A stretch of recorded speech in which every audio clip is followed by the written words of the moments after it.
बिस्मिल्लाहिर्रहमानिर्रहीम। अस्सलाम वालेकुम नाजरीन, आप देख रहे हैं प्रोग्राम AM at 10 PM। नाचीज़ खाकसार को कहते हैं आसिफ मलिक रियाज, और आज बात होगी इंटरनेशनल हैपनिंग्स के हवाले से। आज का दिन बहुत अहम रहा। इमरान खान साहब ने विजिट किया उज़्बेकिस्तान का, जिस हवाले से हमने 2 दिन लास्ट वीक भी बात की थी कि इमरान खान साहब जाएंगे।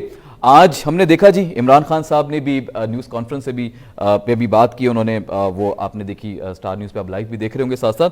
उसमें जी जो वज़ीर आज़म है उज़्बेकिस्तान के शौकत मिर्ज़ियोयेव साहब भी, उन्होंने भी बात की और बड़ा एक भाईचारे का माहौल रहा। हमने देखा कि इक़्तिसादी ताउन की बात की गई, हिस्टोरिकल कुछ चीज़ें डिस्कस की गई, क्रिकेट के हवाले से बात हुई और एक बड़ा अच्छा एक सेशन रहा जिस पे हम आज के प्रोग्राम में बात करेंगे।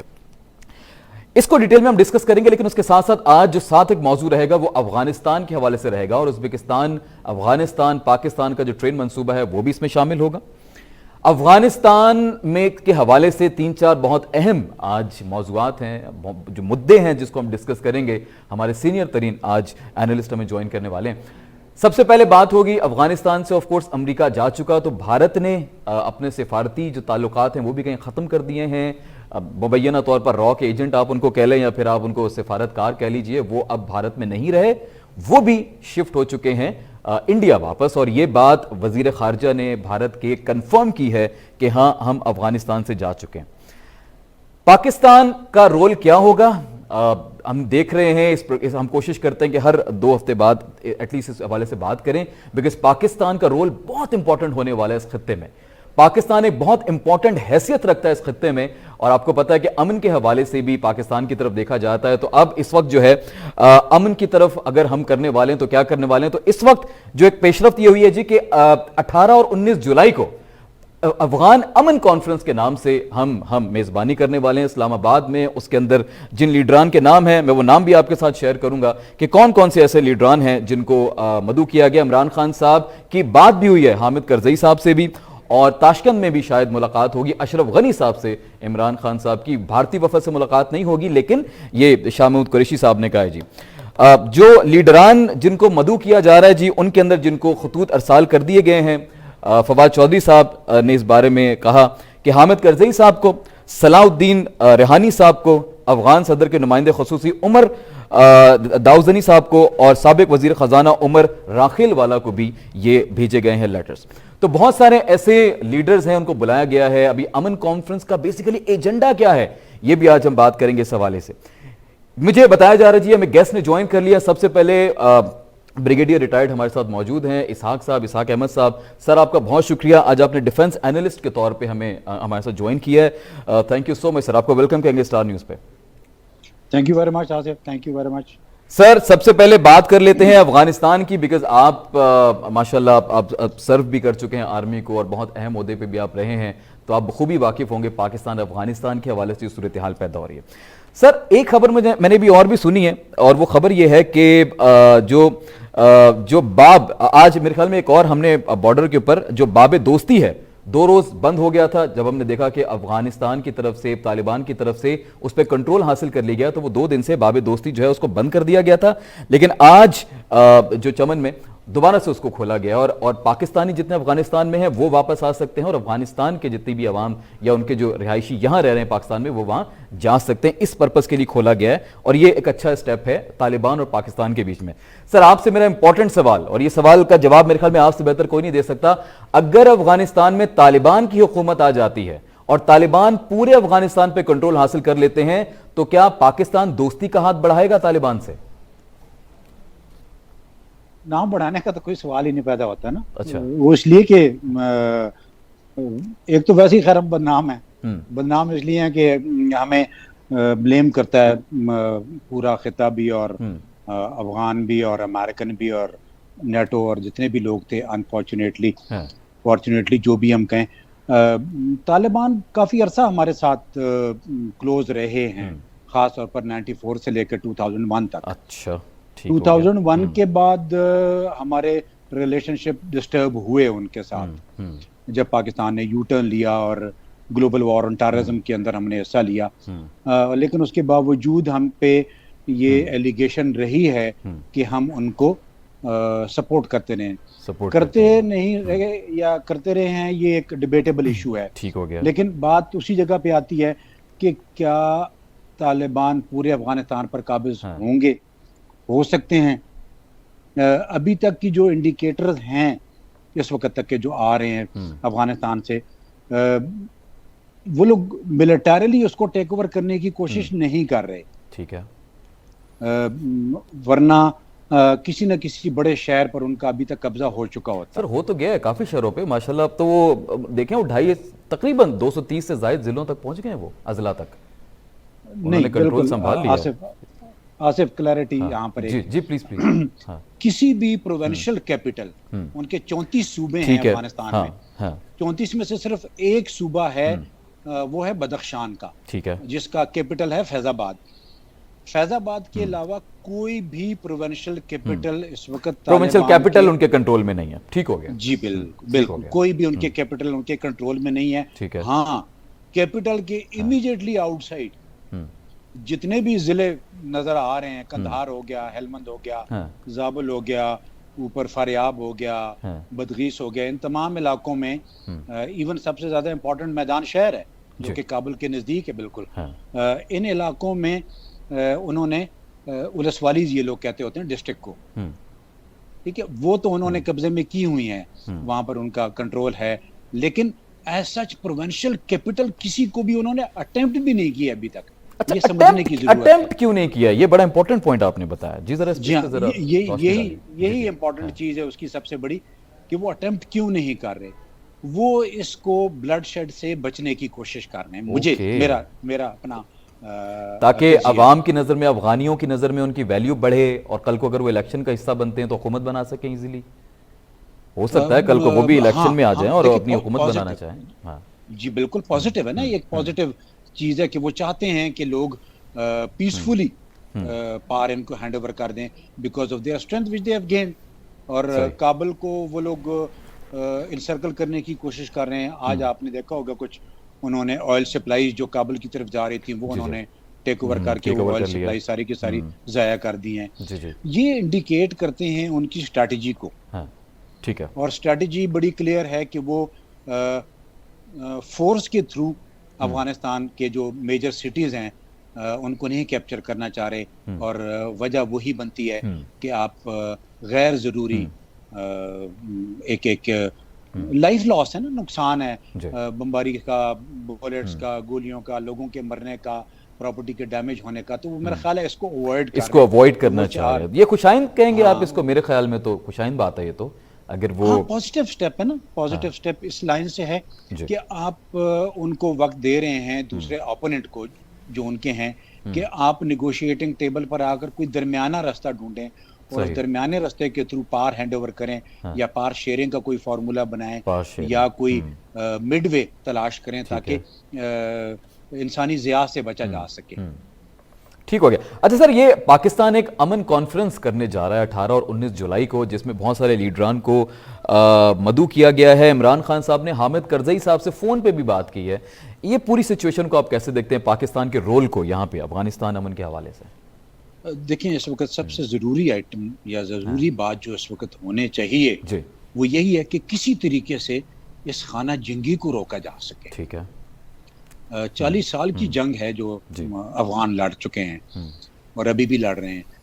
उसको हर कोशिश करनी चाहिए, हर मुल्क को कोशिश करनी चाहिए, तालिबान को भी और अफगान हुकूमत को भी, कि किसी तरीके से इसका पुरअमन हल निकाला जाए। पाकिस्तान चूंकि एक बहुत पिवटल रोल पे रहा है। सर एक मिनट मुझे दीजिएगा, जफर हिलाली साहब भी आ गए हैं, बहुत सीनियर तजज़ियाकार हैं, उनको भी प्रोग्राम में शामिल कर लेते हैं साथ साथ। जफर हिलाली साहब, सर अस्सलाम वालेकुम। जी वालेकुम सलाम। सर वेलकम कहते हैं आपको स्टार न्यूज़ पे। एक दफ़ा पहले भी आप हमें वक्त दे चुके हैं। अच्छा लगता है सर जब भी आप आते हैं और बड़ी खूबसूरत आप बात करते हैं, तजिया करते हैं। सर हमारे साथ ब्रिगेडियर इसहाक साहब मौजूद हैं, बात कर रहे हैं पाकिस्तान अमन कॉन्फ्रेंस के हवाले से, जो अफगानिस्तान अमन कॉन्फ्रेंस जो भी होने वाली है 18-19 जुलाई को। तो पहले मैं उनका इनपुट ले लेता हूँ, उसके बाद सर मैं आपकी तरफ बिल्कुल आता हूँ। जी इसहाक साहब, सर प्लीज़ कंटिन्यू कीजिएगा। अच्छा, मैं कह रहा था कि पाकिस्तान चूंकि इस पूरे प्रोसेस में जो पीस प्रोसेस चला है, दोहा से लेकर या मरी डायलॉग जो शुरू हुए थे, या हमारे आपस के क्वाड्रिलैटरल में भी हम लोग शामिल थे, सब में तो पाकिस्तान का एक रोल रहा है। और उसी पोजीशन का फायदा उठाते हुए हमें ये स्टेप लेना पड़ रहा है या लेना चाहिए भी। और बड़े इंपॉर्टेंट लोग हैं आज से कोई 2 हफ्ते पहले एक 7 मेंबर डेलीगेशन ने जाना था दोहा जी जिसमें करजई साहब, अब्दुल्ला, कानूनी, खलीली ये सब लोग शामिल थे, लेकिन वो नहीं जा सका दोहा बिकॉज वॉशिंगटन ये लोग चले गए। तो अभी उसने हो सकता है अगले कुछ दिनों में 16 की वैसे तारीख आ रही थी, लेकिन वो फिर मेरा ख्याल है अभी तक कंफर्मेशन नहीं हुई है। कंफर्मेशन अब आपने जो नाम बताए ना जी जी सलाउद्दीन जी जी रबानी, जी जी जी जो रबानी साहब के बेटे रबानी हैं, साहब के बेटे। फिर उमर दाऊद ज़ई हैं, फिर उमर जखीलवाल हैं जो हमारे दखिलफाल पास हैं, जी जी जी जो हमारे एम्बेसडर होते थे अफगानिस्तान के पाकिस्तान में, ये बड़े इंपॉर्टेंट हैं। लेकिन जी। इसके साथ साथ कुछ पॉलिटिकल फिगर्स का होना बड़ा जरूरी है। ये 2 नाम तो ठीक हैं, तो पॉलिटिकल लेकिन फिगर्स में हम आप किस, अशरफ गनी साहब की बात कर रहे हैं? अशरफ गनी के अलावा मैं 2 और बड़े नाम जी देखता हूँ, प्लीज। 3। जी जी, कौन एक अब्दुल्ला अब्दुल्ला, अब्दुल्ला दूसरा अब्दुल्ला, कानूनी, ठीक है, और तीसरा खलीली साहब, हाँ ठीक हो करीम गया। खलीली, करीम ठीक है। खलीली साहब। करजई साहब तो हैं हाँ, वो करजई तो साहब है। इम्पोर्टेंट है, और गनी साहब इसलिए इम्पोर्टेंट है कि he is head of the state. हाँ, उसी हवाले से इस मैं कह रहा वक्त, था कि वो बड़ा हाँ, इंपॉर्टेंट उस नाम हवाले है से इस वो वक्त। हेड ऑफ द स्टेट है। जी जी ठीक है, उनकी पॉलिटिकल स्टैंडिंग उस तरह की नहीं है जिस तरह की अब्दुल्ला अब्दुल्ला की है, जी लेकिन चूंकि वो हेड ऑफ द स्टेट हैं, हाँ। तो इसलिए उनका इस कॉन्फ्रेंस में अगर वो आ गए तो डिसीजन मेकिंग में आसानी रहेगी। जो भी फैसला वो करते हैं अफगान बैठ के, और ताकि कल वो उसको ओनरशिप ले सकेंगे ना उस फैसले की। वेरी वेरी वेरी अगर राइट आपको सर, वेरी राइट आपको सर। याद हो तो दोहा जी, वाले हाँ। जो अमेरिकन और तालिबान का एग्रीमेंट जो हुआ था, एग्रीमेंट हुआ था, जी जी जी, उसकी ओनरशिप में प्रॉब्लम आई थी आई इनिशियल थी। वो अब तक 1 भी हफ्ते प्रॉब्लम में। चल रहा है, अब तक भी बयानात जी, आते हैं कि जी एग्जैक्टली। तारीख पहले कोई और दी गई थी, फिर 4 जुलाई, फिर सितंबर आगे को डेट दी गई है कि जी 650 फौजी तो रहेंगे ही रहेंगे, कुछ चीजें बाद में तब्दील हुई हैं। जफर हिलाली साहब सर, जी सर मैं पहला कमेंट सर आपका लेना चाहूंगा जिस हवाले से बात हो रही है। पाकिस्तान एक अमन कॉन्फ्रेंस करने जा रहा है, उसकी तारीख भी आ गई है 18-19 जुलाई, जिसमें कुछ अफगानिस्तान के लीडर्स के नाम भी आए हैं। इमरान खान साहब ने खुसूसी तौर पे बात भी की है करजई साहब से। तो इस पूरे सिनेरियो को आप कैसे देखते हैं और पाकिस्तान का सर रोल कैसा देख रहे हैं आप इस वक्त अफगानिस्तान के हवाले से? और इस अमन कॉन्फ्रेंस पे बात कीजिएगा सर, इसका एजेंडा भी क्या होगा, ये बड़ा इंपॉर्टेंट है, एजेंडा क्या होगा इसका मेन? देखिए, मैं तो बिल्कुल हैरान हूँ जी कि हम उन लोगों को बुला रहे हैं, हाँ, उन लोगों को दावत दे रहे हैं जिन्होंने पाकिस्तान के साथ दुश्मनी की, जिन्होंने हिंदुस्तान के साथ दिया, जिन्होंने बार बार कहते रहे पूरी दुनिया को कि ये मामला जो है ये सिर्फ और सिर्फ पाकिस्तान कर रहा है, और एक्चुअली अगर आप अमन चाहते हैं अफगानिस्तान में तो पाकिस्तान को आप ठीक करें। कारजाई, कारजाई जो बचा इसलिए कि पाकिस्तान था, जो इधर हम आके बस गया, वो हिंदुस्तान के साथ खड़ा हुआ, एक प्लेटफॉर्म पे पाकिस्तान को दिन रात गालियां दे रहा था। इनसे आप क्या एक्सपेक्ट कर सकते हैं? मैं तो हैरान हो गया हूँ कि ये कारजाई, बाय द वे, ये कारजाई जो था जी जी, जिसने, आप सोचिए तो सही, जाहिर शाह, मैं जाके जाहिर शाह से मुलाकात की रोम में, इनके बड़े बयानात भी आए हैं पाकिस्तान के अगेंस्ट, हमने देखा अक्सर इनके बयानात आते रहते थे काबुल से। इसके खिलाफ जाहिर शाह ने भी मुझे बड़ी चीजें बताएं। तो देखिए, अफसोस से ये कहना पड़ रहा है मुझे कि ये इमरान खान साहब पता नहीं किस ख्वाब में जाके उसके साथ बात कर रहे हैं, उसको पूछ रहे हैं। आई डोंट अंडरस्टैंड, उससे क्या आपको मिल सकता है? उस क्या कर सकता है एक आदमी? ही इज अ मर्सनरी, वो तो अमेरिकन का पिट्ठू है। तो हामिद करजई का नाम आपको लग रहा है कि गलत है, उनकी तरफ हमारा जो पूरा एक फोकस है वो हट जाना चाहिए, हामिद करजई साहब को भूल जाएं बस, उनका तो चैप्टर क्लोज हो चुका। बिल्कुल, हाँ, 100% भाई। तो इसके मतलब है फिर आप अगर उसको भी आप पूछ रहे हैं तो आप किसी से भी पूछ लें। I mean it's like saying कि आप जाके जो लोग, मैंने ये इट्स अनबिलीवेबल, मैं तो हैरान हो गया। हाँ, very very true sir, very true sir.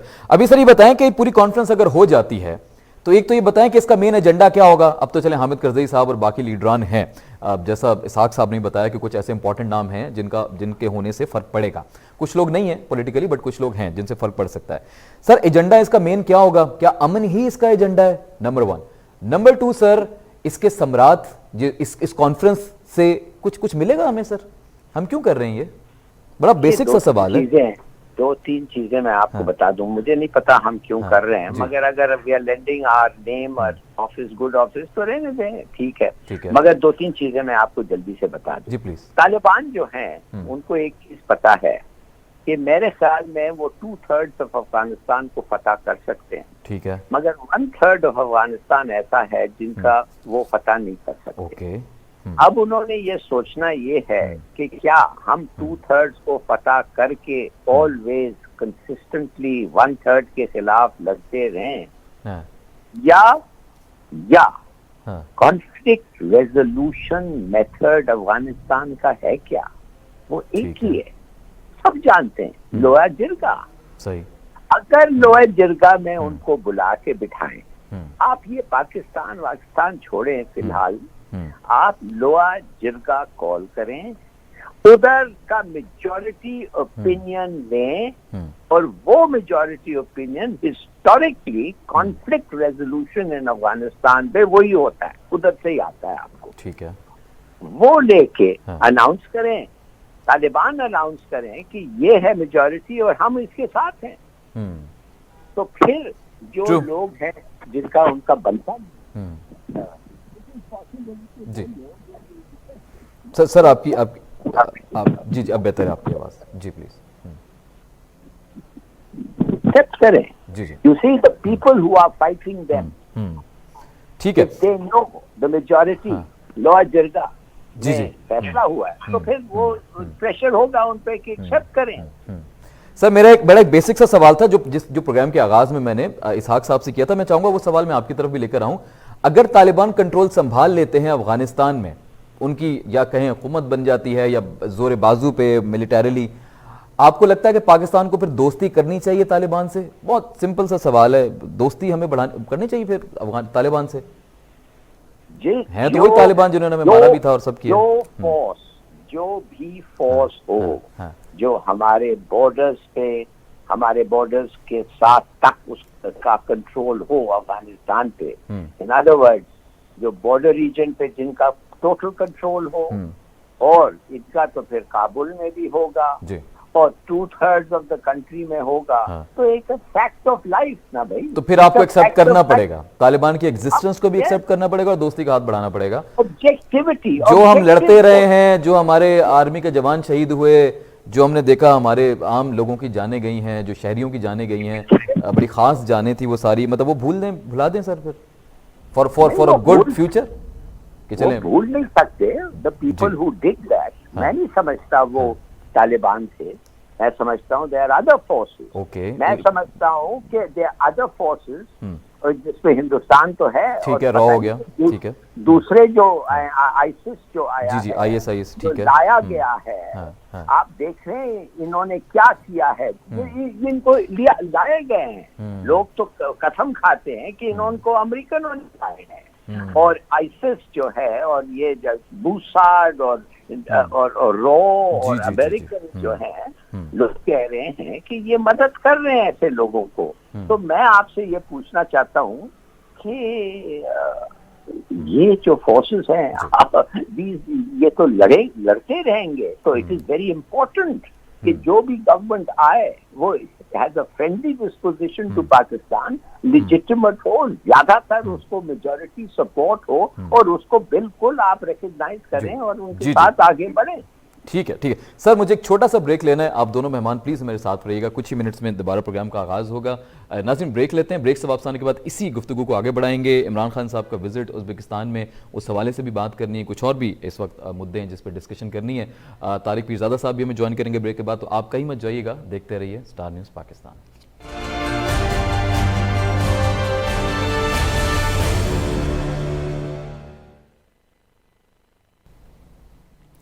जी नाजरीन, वेलकम बैक, लौट कर वापस आ चुके हैं। आप देख रहे हैं प्रोग्राम AM at 10 PM। नाचीज़ खाक सार को कहते हैं आसिफ मलिक रियाज, और हमारे मौजूद मेहमान हमारे साथ मौजूद हैं। ब्रिगेडियर रिटायर्ड इसहाक अहमद साहब आज हमारे पैनल में मौजूद हैं, सीनियर दिफाई तज्ज़ियाकार हैं।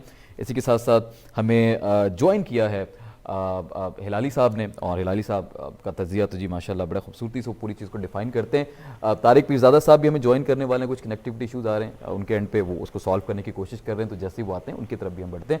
अच्छा जी, अभी ब्रेक से पहले हम बात करते हैं अफगानिस्तान के हवाले से मेनली, तो थोड़ी सी मेरे ख्याल में डिस्कशन जो है अब मैं डाइवर्ट करूंगा पाकिस्तान उज़्बेकिस्तान के ताल्लुकात के हवाले से, और उसके अंदर भी अफगानिस्तान का रोल है, बिकॉज जिस रेलवे लाइन की बात की है इमरान खान साहब ने कि पाकिस्तान से जो ट्रेन चलाई जाए उज़्बेकिस्तान तक, उसमें अफगानिस्तान का भी रोल है। अफगानिस्तान को मेरे ख्याल में इसके ऑफ कोर्स बड़ा पॉजिटिव समरात अफगानिस्तान के लिए भी इसमें शामिल हैं, इसमें कोई शक नहीं है। लेकिन इस पूरे सिनेरियो को और पाक उज़्बेक कॉन्फ्रेंस को हमारे मुअज़्ज़ज़ गेस्ट कैसे देखते हैं, मैं ज़रा अपने गेस्ट की तरफ बढ़ता हूँ।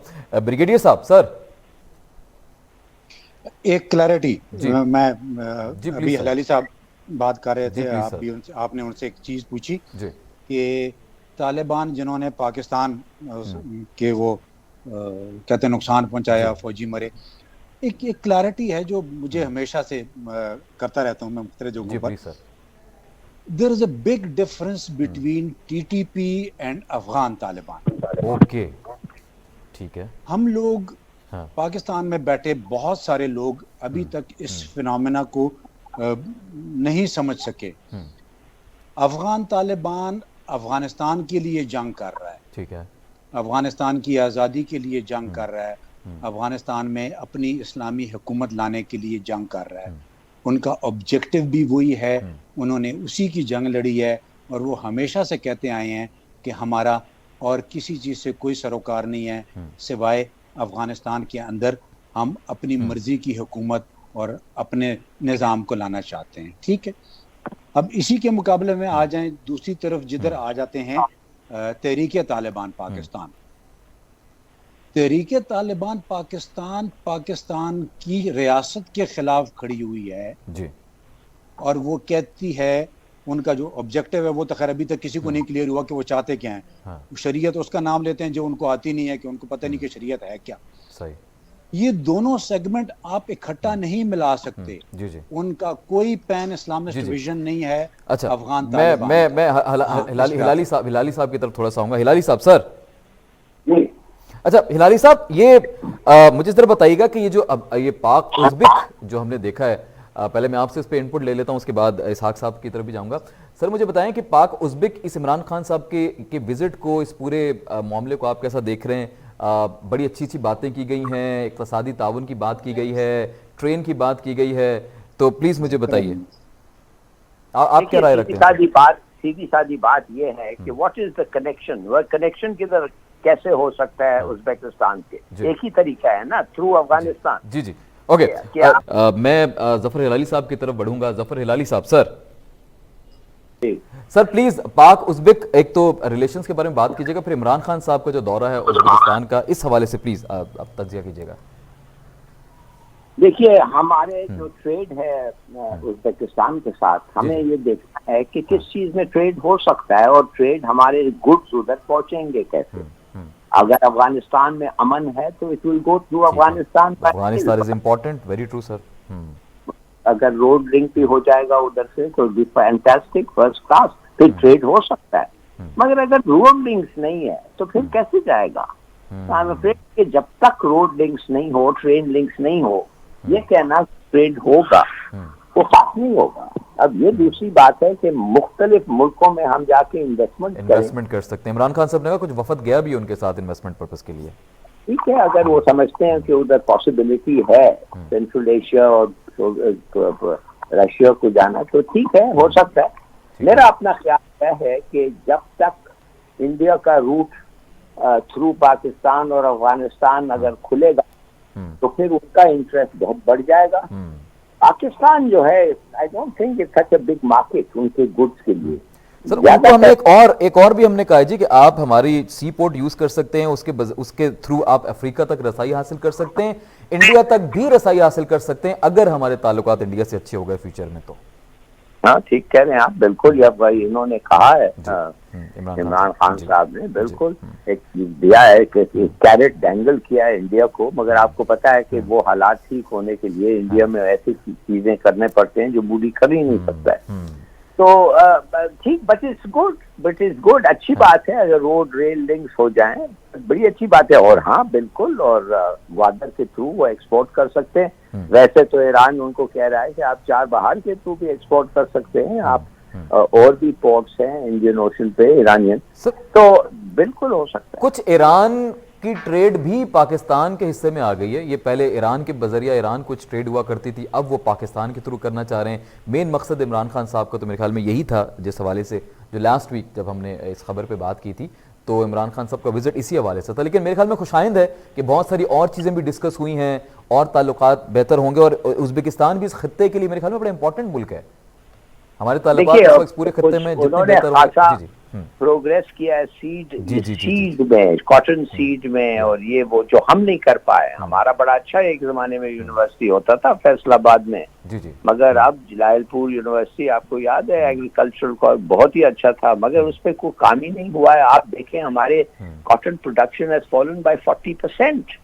और ये क्यों हुआ है? ये इसलिए हुआ है कि आप लोगों ने कुछ तवज्जो ही नहीं दिया है, और खासतौर सीड डेवलपमेंट पे। तो उज़्बेकिस्तान ने दिया है, कजाकिस्तान ने दिया है, तो उधर से अभी हम सीख सकते हैं, और मेरे ख्याल में कुछ होंगे ऐसे एक्सचेंजेस। Very true. सर इसहाक साहब, सर प्लीज आप जरा बताइएगा इमरान साहब के इस विजिट को, उज़्बेकिस्तान से हमारे ताल्लुकात को, बीच में अफगानिस्तान भी इन्वॉल्व है, वही तालिबान वाली सिनेरियो दोबारा आ रहा है। आपने क्लियर भी किया टीटीपी और तालिबान मुख्तलिफ दो चीज़ें हैं, दो जमातें हैं जिसको लोग समझते हैं शायद एक ही हैं सारे तालिबान। तो ये भी आपने बड़ा ज़बरदस्त आज पॉइंट रेस किया है। सर कैसे देखते हैं इमरान खान साहब के विजिट को?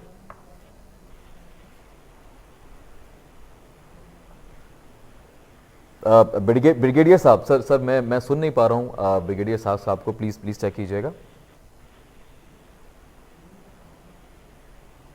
ब्रिगेडियर साहब की आवाज मुझ तक नहीं पहुंच पा रही है।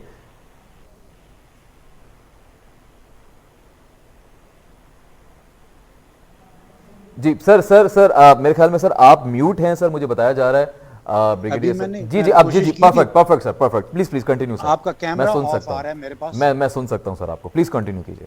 जी अच्छा, मैं ये कह रहा था कि लाली साहब ने बड़ी अच्छी बात की है कि हम किस रास्ते से एंगेज करेंगे। ट्रू। और रास्ता हमारे पास सिर्फ एक ही है, और वो है थ्रू अफगानिस्तान। उधर एक छोटी सी स्ट्रिप है, और वो वहां से एक रेल और एक रोड का ब्रिज है जो अफगानिस्तान और उज़्बेकिस्तान के दरमियान है। उस जगह का नाम हेरातान है। और जी हाँ, मज़ार शरीफ से ये रास्ता आता है काबुल से आप लेके जा सकते हैं इसको चमन, और वहां से आप गवादर लेके जा सकते हैं। ट्रेन भी हमने मज़ार शरीफ तक ही चलानी है, कुछ ऐसा ही। और ट्रेन जो है वो अभी तक सिर्फ मज़ार शरीफ तक है। टोटल कोई 30 के 35 किलोमीटर की ट्रेन है जो उस जंक्शन पॉइंट तक आती है। वहां से नीचे राइट अप टू चमन या राइट अप टू तोरखम आपके पास कोई रेल लिंक नहीं है, रोड लिंक है। और रोड लिंक भी उस इलाके में से गुजरता है जहाँ पे बदअमनी है। तो जब तक आप इस इलाके को पुरअमन नहीं करेंगे अफगानिस्तान को, वरना देखें टापी एक बड़ा प्रोजेक्ट है जो चला है, IPI एक और प्रोजेक्ट था वो चला, ये सारे के सारे कासा 2000 और इस किस्म के बहुत सारे प्रोजेक्ट्स हैं जो कंसीव हुए। लेकिन बदकिस्मती से अफगानिस्तान की बदअमनी और वहाँ के हालात को देखते हुए इनमें से कोई भी प्रोजेक्ट पाया तकमील तक नहीं पहुँच रहा। और कोशिश अभी जो हो रही हैं, कोशिशें यही हो रही हैं कि किसी तरीके से अफगानिस्तान में अमन लाया जाए। अफगानिस्तान का अमन आपके CPEC को भी फायदा देता है और आपकी एक्सेस टू सेंट्रल एशिया भी देता है। ताजिकिस्तान, उज़्बेकिस्तान, तुर्कमानिस्तान, इन तीनों को पाकिस्तान से एक्सेस मिल सकती है। तुर्कमानिस्तान तो वैसे खैर ईरान से भी उनको अच्छी एक्सेस है, उनका स्ट्रेट नॉर्थ साउथ कॉरिडोर चलता है वहाँ के ऊपर। लेकिन उज़्बेकिस्तान को हर सूरत में अफगानिस्तान के थ्रू ही आना पड़ेगा। Afghanistan is very important for trade off course, ये बात मेरे ख्याल में इसको पाकिस्तान की जो भी ट्रेड ताजिकिस्तान जानी है या उज़्बेकिस्तान पूरे रीजन के लिए मेरे ख्याल में जितने भी चाहे सेंट्रल एशिया जितना भी जितना सेंट्रल एशिया, बिल्कुल सही कह रहे हैं आसिफ आप। सेंट्रल एशिया के लिए total trade is through Afghanistan. तो हम जो भी स्टेप लेते हैं, मैं अक्सर यही चीज कहता होता हूँ कि देखें अफगानिस्तान का अमन पाकिस्तान के लिए सबसे ज्यादा जरूरी है। पाकिस्तान सबसे बड़ा लूजर है अफगानिस्तान की इनसिक्योरिटी का, अनस्टेबिलिटी का। और जो जो जो सुपर पावर इंटरवेंशंस हुई हैं, उसका सबसे बड़ा लॉस पाकिस्तान ने बियर किया है। इसीलिए पाकिस्तान हमेशा वहां पर अमन के लिए काम करता है, लेकिन कुछ लोगों को अमन से फायदा नहीं, कुछ लोगों को जंग से फायदा मिलता है और वो लोग इसीलिए जंग में लगे रहते हैं। तो दुआ यही है, वहां पर अमन आएगा तो उज्बेकिस्तान के साथ तिजारत हो सकती है, कोई बड़ा इशू नहीं है, पूरे रीजन के साथ हो सकती है। अच्छी बात। अच्छा सर, एक और पॉइंट है जिस पर मुझे डिस्कशन करनी है कि आपकी नज़र से भी खबर गुजरी होगी, अब वो प्रोपोगंडा है क्या है, प्लीज जरा आप इसको क्लियर कीजिएगा। मैं हलाली साहब से भी इस पर बात करूंगा कि 3 अरब रुपए किसी चेक पोस्ट पे अफगानिस्तान में मिले हैं और वो कहा जा रहा है जी पाकिस्तानी रुपए हैं, वो पाकिस्तान से आए हैं, वो स्मगलिंग का पैसा है या किसी ने दिया है। सर इसको जरा क्लियर कीजिएगा, ये क्या सिनेरियो है ये?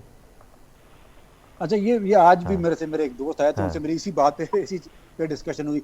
देखें, एक चीज समझिए, अफगानिस्तान में आज भी पाकिस्तानी करेंसी में ट्रेडिंग होती है ट्रेडिंग, ठीक है, चमन और तोरखाम के ऊपर। रकम बहुत बड़ी है ना, इस वजह से जरा आ रहा हूँ उसी पे आ रहा हूँ। देखें, जो वहां इस करेंसी को कलदारे के नाम से पहचाना जाता है अफगानिस्तान में, पाकिस्तानी रुपया नहीं, कलदारा कहते हैं। ये कायद साहब की टोपी की वजह से इसको कलदारा कहते हैं। ठीक है, अब एक चीज बड़ी क्लियर है, अफगानिस्तान के अंदर फॉर्मल बैंकिंग अभी तक इतनी बड़ी नहीं हुई है। ठीक है, काबल बैंक है जो उनका बहुत बड़ा बैंक है, वैसे पाकिस्तानी नेशनल बैंक भी वहां काम कर रहा है। ये जो पैसा पकड़ा गया है, ये सारे का सारा पकड़ा गया है वेश मंडी कहते हैं इसको चमन भी हमारी तरफ वाला चमन कहते हैं, उस तरफ वाले इसको वेश और बोलदाक कहते हैं, स्पिन बोलदाक। बिल्कुल जी हाँ, ये जो सारा इलाका है, यहाँ पर सारा जो स्मगलिंग के लिए गुड्स आते हैं ना, वो सारे के सारे आते हैं, जिसमें गाड़ियों से लेकर तो कंटेनर भरे हर किस्म का सेकंड हैंड और नया सामान वहां आता है। जिस तरह हम पाकिस्तान में देखते हैं कि अगर आप जाते हैं उस एरियाज में तो आपको नए मोबाइल फोन्स, गाड़ियां और मुख्तलिफ स्मगलिंग का सामान मिल जाता है इजीली। करोड़ों अरबों की ट्रेड आपकी चमन और तोरखाम से होती है। ये अनफ्रीक्वेंटेड और अनकंट्रोल्ड ट्रेड है, जिसके ऊपर आप कभी भी काबू नहीं पा सके। अभी आते हैं कि इतना पैसा कैसे इकट्ठा हुआ, वहां पर एक सिस्टम होता है, उसको सराफ कहते हैं। ठीक है, इंडिविजुअल्स होते हैं, ग्रुप्स होते हैं, वो लोग मनी ट्रेड सारी की सारी बैंक के बजाय उन इंडिविजुअल्स के थ्रू होती है। ठीक है, मैं एक शख्स को जानता हूं अफगानिस्तान में, जिसने कंधार हुकूमत को पैसा कर्जे पे दिया हुआ था। अच्छा। हुकूमत को, तो ये आप इस अमाउंट को लोग इसको मुख्तलिफ एंगल देंगे, नजरिया देंगे। मैं वही जानना चाह रहा हूं सर कि इससे पहले कि भी आईब्रोज रेज हों, जरा कुछ मैं इसीलिए इसको कह रहा हूं कि ये ट्रेडिंग मनी है, ये वहां पर पैसा लोगों ने दिया होता है उन सराफ के पास से, वो सराफ ये उठा, वहां आज भी पैसा लैंड क्रूजरों की पिछली सीटों पे रख के एक से दूसरे शहर जाता है। अफगानिस्तान को समझना पड़ता है, अफगानिस्तान जिसने देखा ना हो उसको नहीं समझ आता जी। ये निजाम वहां चलता है। हाँ, ये कहना है कि जी ये पैसा पाकिस्तान में दहशतगर्दी के लिए, यस पॉसिबिलिटी है, बट वेरी रिमोट। वो पाकिस्तानी पैसा क्यों इस्तेमाल करें, वो डॉलर क्यों नहीं इस्तेमाल करता यार? नहीं, हो सकता है कि इसमें भारत भी इन्वॉल्व हो सकता है, ये करेंसी पाकिस्तानी रुपए की सूरत में दी गई हो। मैं जरा जफर हिलाली साहब से पहले कमेंट ले लूं इस पे। जफर हिलाली साहब, आपको क्या लग रहा है?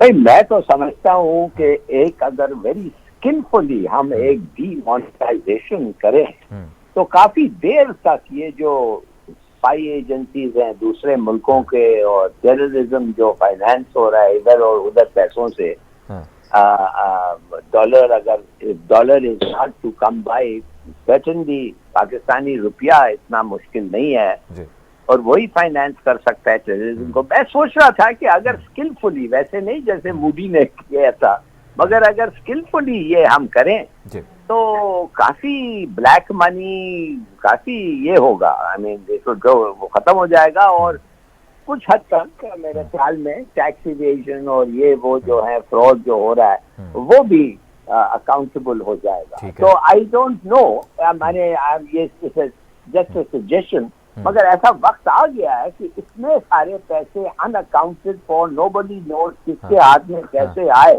तो अगर डीमोनेटाइजेशन हो गए और उनको सरेंडर करना पड़े बैंक्स को in order to take the new currency, तो उनको एक्सप्लेन करना पड़ेगा ये किधर से आए। लेकिन सर, ये अफगानिस्तान की हम बात कर रहे हैं ना, अफगानिस्तान में से क्या फर्क पड़ेगा?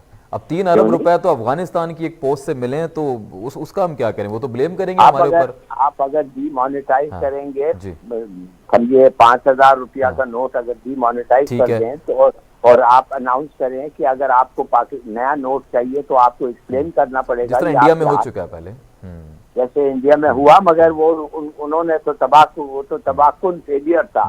मगर अगर हम स्किलफुली कर सकें तो इट्स वर्थ कंसिडरिंग। ठीक है, चलें, ये तो आपका बहुत अच्छा सजेशन है, हमें करना चाहिए। लेकिन ये जो 3 अरब वहां से मिला है, अब उसके ऊपर बहुत सारे देखें क्वेश्चन मार्क लगेंगे। जो मैं अपनी नाक़स अकल जो मेरी कह रही है, वो पाकिस्तान आर्मी पे भी ब्लेम किया जाएगा, वो हम पे ब्लेम किया जाएगा, पता नहीं हम उनको स्पॉन्सर कर रहे हैं, हम पैसा पहुंचा रहे हैं, पाकिस्तानी करेंसी है तो पाकिस्तान से आया होगा। तो आपको नहीं लग रहा कि ये प्रॉब्लमैटिक हो सकता है हमारे लिए? नहीं, मेरे ख्याल में प्रॉब्लमैटिक क्या हो सकता है? सबको पता है कि इलीगल बॉर्डर ट्रेड, स्मगलिंग, हर चीज हो रहा है, सबको पता तो है ही है, और हो रहा है। पता नहीं कितने बिलियन डॉलर्स का ट्रेड है, और ट्रेडिशनली स्मगलिंग रूट्स हैं। मैं नहीं समझता कि it is such a big thing. आपको लग रहा है कि इतना कोई सीरियस पॉइंट नहीं है? क्योंकि मुझे क्योंकि आपको पता है, भारत खास तौर पे उसको एक छोटा सा मुद्दा चाहिए होता है, और उस मुद्दे को इतना फिर बात का बतंगड़ बना दिया जाता है, और इतना उसके ऊपर इशू पे बात होने लग जाती है कि एक बड़ा इशू बन जाता है। नॉर्मली वो होता नहीं है बड़ा इशू, लेकिन उनका मीडिया आपको पता है कि वजह। मुझे बिल्कुल सर प्रोग्राम को वाइंड अप करना है। इसहाक साहब, सर आपके closing comment with in a minute please. आप जो भी कहना चाहें इस पूरे प्रोग्राम के हवाले से, जो क्लोजिंग कमेंट आप देना चाहें इस पूरी सूरत हाल के हवाले से। बस एक तो ये करेंसी पे आपकी छोटी सी एक जी। एडिशन करता जी चलूं। Please sir. अगर ये करेंसी फेक हुई, ठीक है, फिर इसका एक इशू ये होगा कि ये फिर किसने फ्लोट की है। उस सूरत में, हाँ, उस सूरत में India is the only beneficiary कि वो ये काम कर सकता है, ताकि पाकिस्तान में फेक मनी आई जाए। ये वो करते रहे पहले भी, ये कोई नई बात नहीं होगी, पहली बात। अच्छा, अभी आ जाते हैं वापस सिचुएशन के ऊपर। देखें, निगोशिएटेड सेटलमेंट हमेशा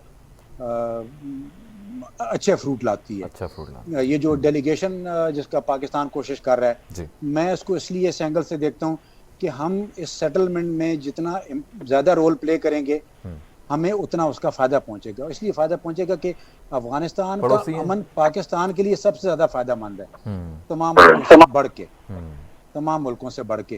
तो इसलिए मैं उसको उस पॉजिटिव एंगल से उस चीज़ को देख रहा हूँ। बिल्कुल। बाकी ट्रेड और अफगानिस्तान एक बहुत बड़ी मार्केट है पाकिस्तान के लिए, ये हमें समझना पड़ेगा। हमेशा से रही है, आज नहीं रही है, ये हमेशा सदियों से, जब से अफगानिस्तान बना है या जब से पाकिस्तान बना है, हमारा उनके साथ जो bilateral legal trade, illegal trade, सारा कुछ मिला के ये एक अच्छा पाकिस्तान का, वो कहते हैं, पॉजिटिव चीज़ है। तो हमें इस चीज़ पे कोशिश करनी चाहिए कि अफगानिस्तान में अमन आए, और उसके लिए मेन आपका जो कॉम्प्रोमाइज भी करना पड़ते हैं कुछ। जी, कॉम्प्रोमाइज करने पड़ते हैं पाकिस्तान में अमन आए।